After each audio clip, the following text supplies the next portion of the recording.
And to think that we had gone through the worst. We suffer every day, losing millions of lives to the cruel and unusual punishment, that our eyes can only see the unseen and believe the only thing that we know best, Christianity.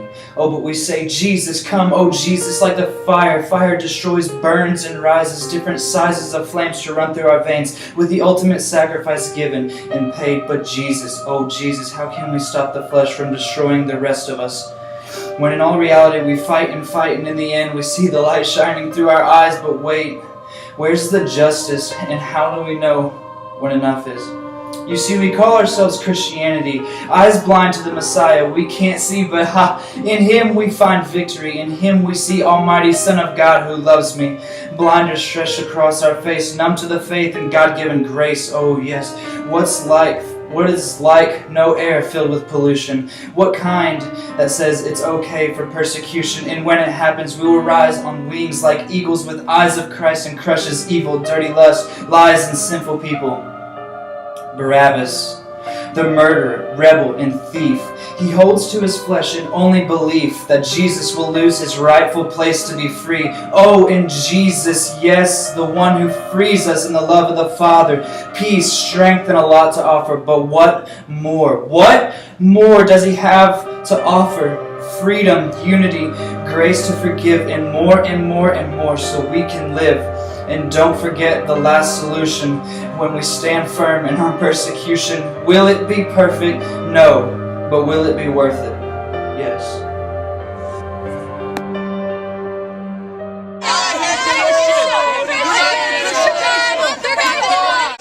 Do you have any input on what's going on here? Well, obviously it's clear that these people are very angry about David being set free rather than Kevin, and honestly I feel like Kevin needs to be the one to let go.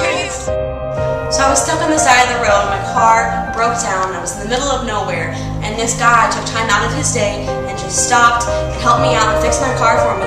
He didn't want anything in return, he just wanted to help me out and show me the love of Christ. David was an angel sent from God to help me out, and I don't know how long I would have been stuck there if he hadn't come help me. It was a godsend.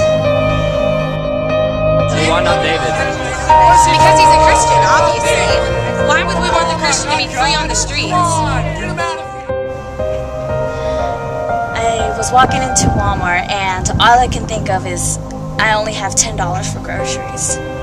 And all of a sudden I was walking in and this guy came up to me named David telling me, I'm here, I want to help you. I felt like I needed to help you and I think I need to buy your groceries. He had no idea how I felt and what I needed. All I could think of was like, wow, somebody wanted to pay for my groceries. I go in, I was surprised, and then he said, let's go ahead and walk in. I go in with my grocery cart and I put enough for a loaf of bread, enough that I would pay with my $10. He said, no, you need more. You need juices, you need milk, you need fruits, you need vegetables. He put that all in my basket, and by the time we walked out, it was almost $200 worth of groceries. I have never been so grateful in my entire life.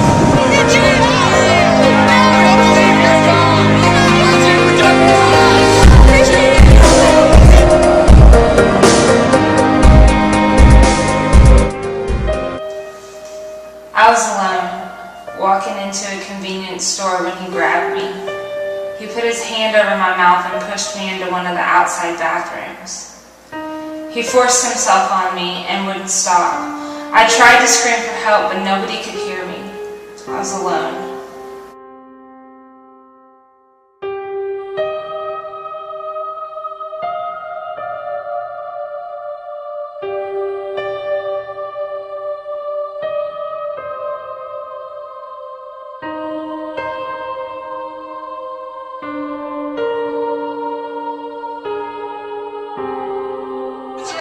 So why would you rather have a rapist take the place of a Christian? Because he's a Christian, and Christians aren't ignorant.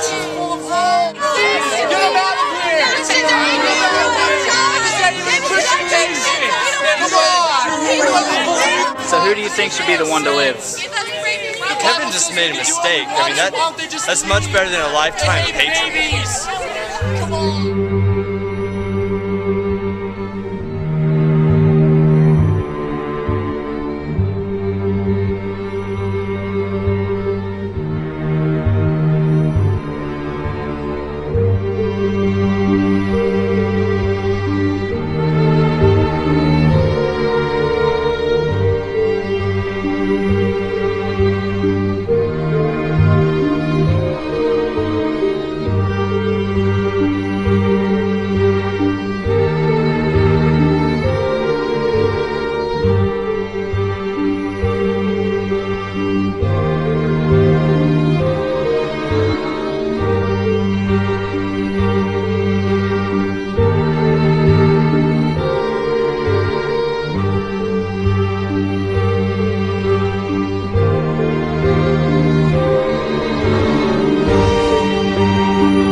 Barabbas to show how he took our place on the cross for our sins.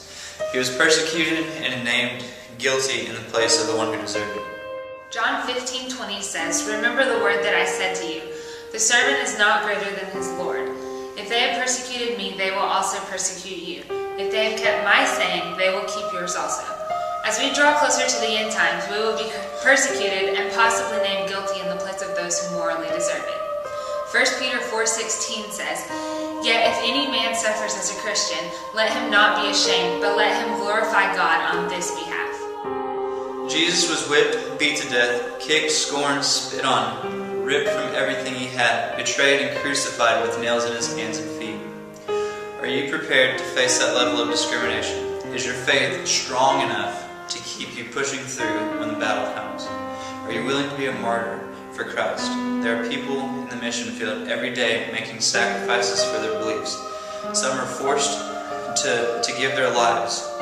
So really think and ask yourself, if it happened to you today, could you stand for your faith? How far would you go for Christ? How far would you endure? Because Jesus stretched his hands from the east to the west to show how much he loved us and how much we were worth it. Barabbas was worth it. God sent his son for Barabbas, and even though he would walk away and never come back, he loves him. And after looking at this story, I realized that Barabbas, that's me and that's you. We are Barabbas. We walk every day not acknowledging the free gift that he has given us. We are free. The chains have been broken. Our debt has been paid. So who are we not to stand up for Christ when it gets hard? Who are we not to die for his sake? Who are we to think we deserve anything better than what Jesus took on the day that he set Barabbas free? Barabbas was worth it.